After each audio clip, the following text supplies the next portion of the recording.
Thank you for watching KTN News and welcome back to Planet Action as we continue the conversation on how we should be heating our spaces. Heating and cooling is a subject, but also the money factor is on the same. And in studio with me is Elizabeth Wangeshi Chege, who is an energy expert. Now, Wangeshi, before we went on the break, you had mentioned something to do with the money factor on matters to do with cooling and heating the energy. But today, you are on a conference that was discussing matters to do with energy efficiency. Just in that summit, in that conference that you are discussing, did these come up? And if it did, what are some of the solutions that were placed on the table? Well, we had a long day on that. It's the IEA, 9th Annual Global Conference on Energy Efficiency, and it's the first time it's actually being held out of Europe.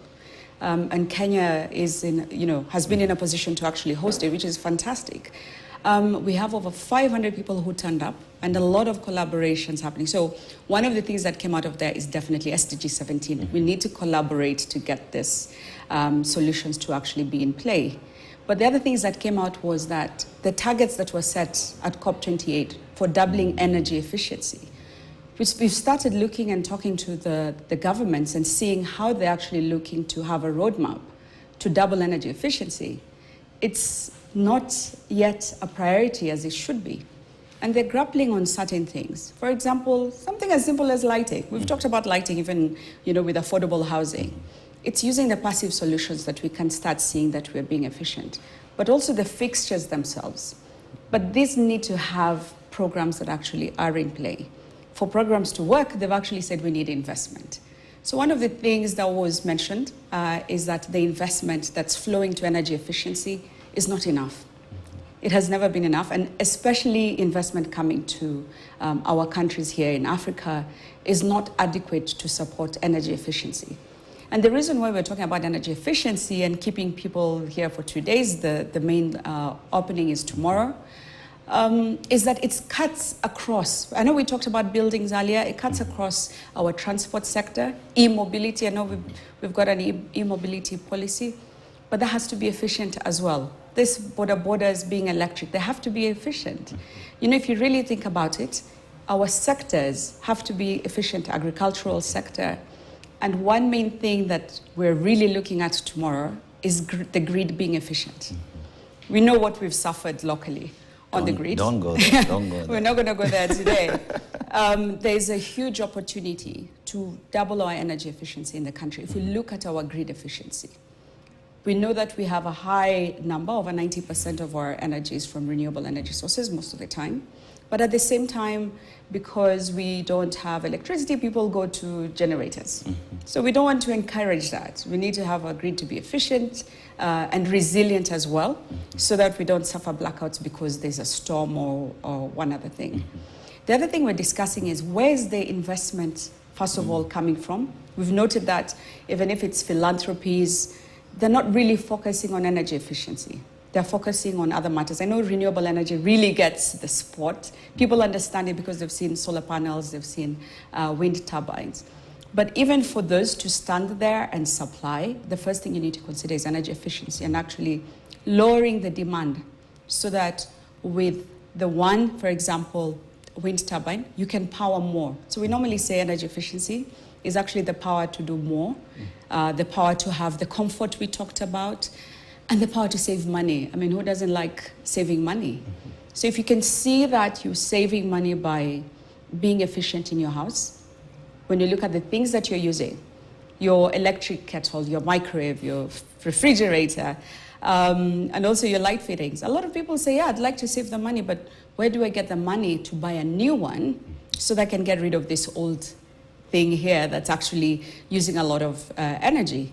So that's what we're discussing, how you and I can walk into a shop and actually get equipment that is rated, that has the 5 stars, so that I can always go for the 5 stars. I think right now, if you go into a lot of shops in Nairobi to buy a refrigerator, you'll find no star or 1 star. Then most people are buying 1 star. That's not the most efficient. The most efficient is 5 and above. But we're not there yet. And a lot of people as well, and I normally say this, need the support of our banks. I want to walk into any of the banks and say, I want to go and buy an efficient equipment so that I can add towards this doubling energy efficiency. Which bank will you walk in? And I'd like them to get in touch with me. Will you walk in and the person say, yes, come this way? You know, we have this low interest or zero interest rate for you for 1 year, for all of you to change your equipment. It's not there yet. So it means there's a lot of work. Yet when we go to COP, there's this big conversations of big money, you know, green investment, you know, there's a lot coming to Kenya. $100 billion. Yes. And a lot of people on the ground are like, where's that money? I'm not seeing it. Yeah. I'm not feeling it. So we've realized that there is a definite huge issue there. They can have these big conversations, but this needs to flow to the ground, to you and now, and Mama Mboga and everyone as well. And you've mentioned something in terms of the need for everyone to be involved in this conversation, because if majority of Kenyans, I'd use that majority of Kenyans are using 1-star, which they think is the best there is. Yet we have the 5-star, which is rated to be the best in terms of energy consumption.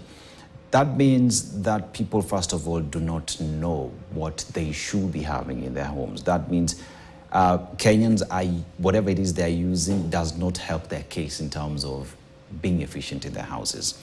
And the financial institutions also are not speaking the green language, let me use that, in terms of you are using something old that is not good for you at the moment, but if you come to us, we will be able to come up and adjust something for you to get that which is good, not only for you, but for the country in the long run.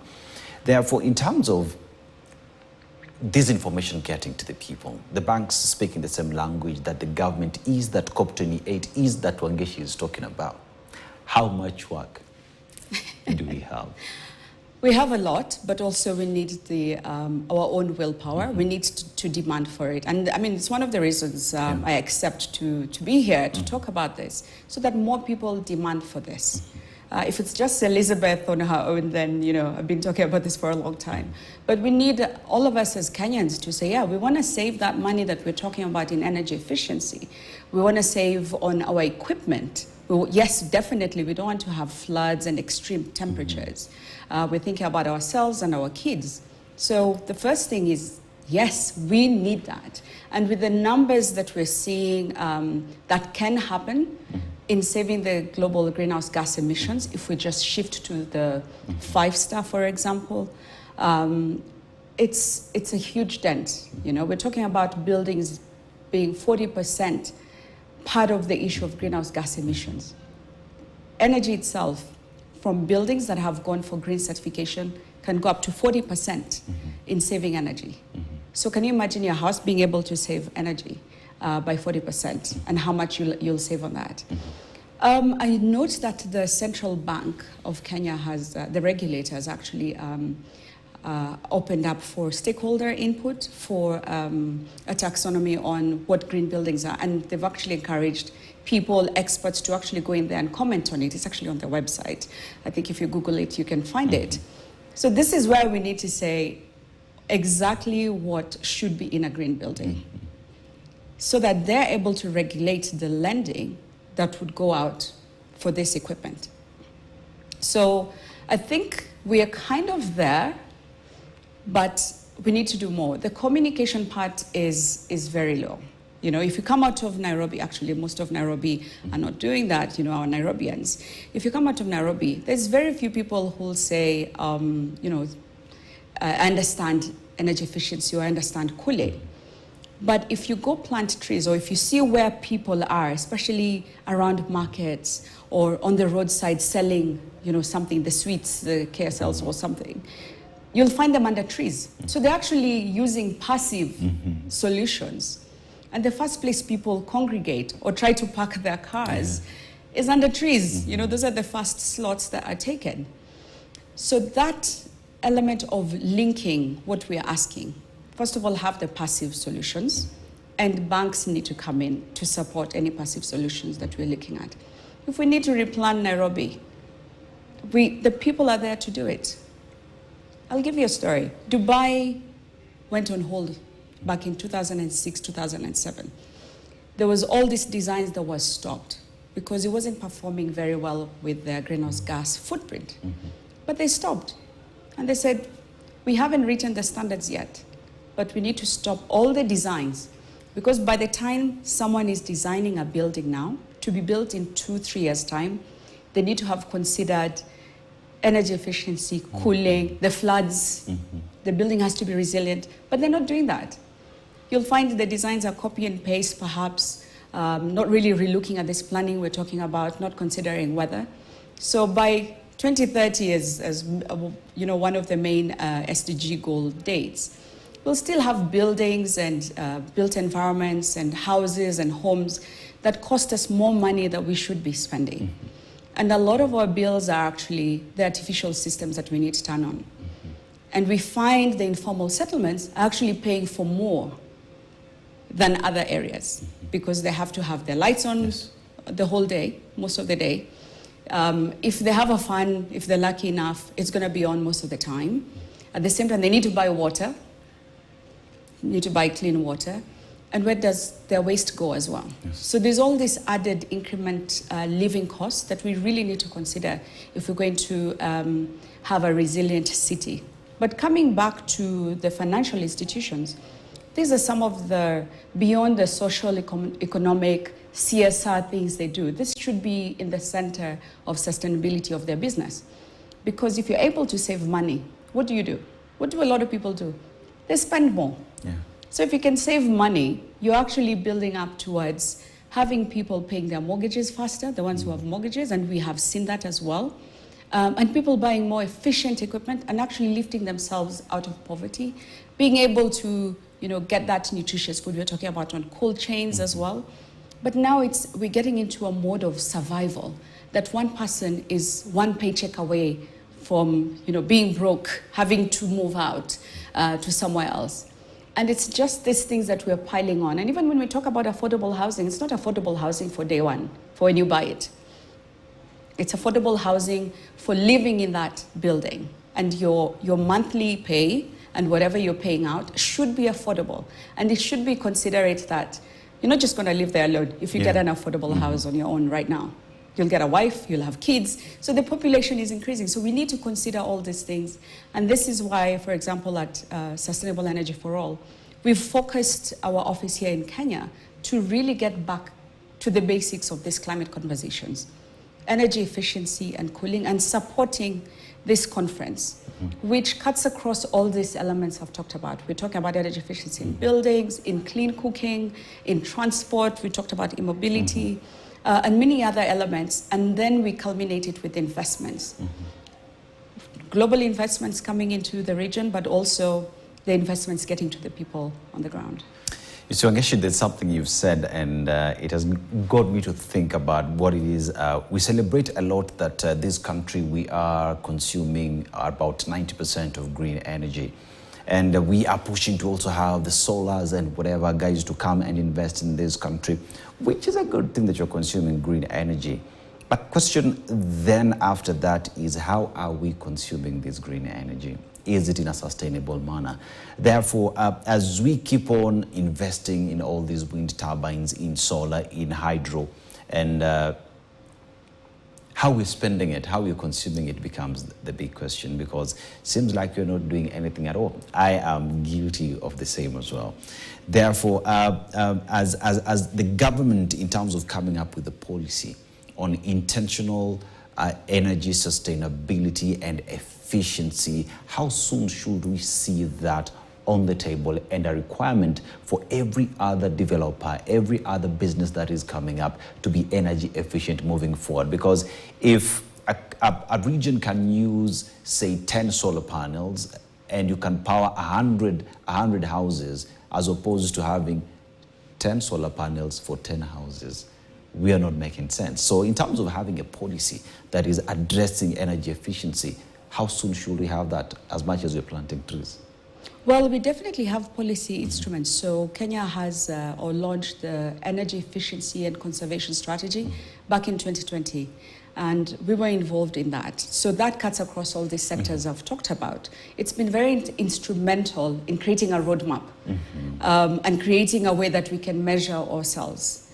We actually part of the energy policy review that's ongoing, and the learnings from this energy efficiency strategy and conservation plan is actually going into this energy policy review, which is due to be out, I think, by the end of the year.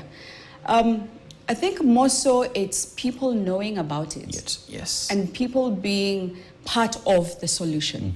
Because you and I, we can make a huge difference, and that's where we want to see the numbers. We have over 55 million people in the country, and some people say, okay, if it's energy efficiency and I don't have electricity, why do I have to consider it? But what are you using? You're using firewood to cook. How can you be efficient and use less firewood then? We're busy planting trees, but on the other hand, we're busy cutting trees to cook. But we can't stop these people unless we give them a solution. Yes. So these solutions need to be at the table, and there's a Kenya National Cooking Transition Strategy that's out as well. It's with the Ministry of Energy. So I think we have that enabling environment, but all of this also point to, and I'll come back to it, the communication, and we really are relying on you journalists to be part of this conversation, because if you can help us break it down so that everyone's doing that and bring the investors to the table, then we can start seeing a shift. Elizabeth Wangeshi, energy specialist at Cifrol and board member, Green Building Society. The conversation about green energy is not something that only the experts should talk about, but something that you and I, governments involved, including in all these big conferences, when we talk about energy consumption and green energy for that matter, it is about cascading that information down to the people and making sure that implementation as well is actually done as expected. This conversation cannot end today. It is a lengthy conversation. It will continue at a later date, but that's our time for today. I'm Dennis Asseto. Eric Latif will be coming in next with the Newsline. Enjoy the rest of your viewing. Good evening and asante sana.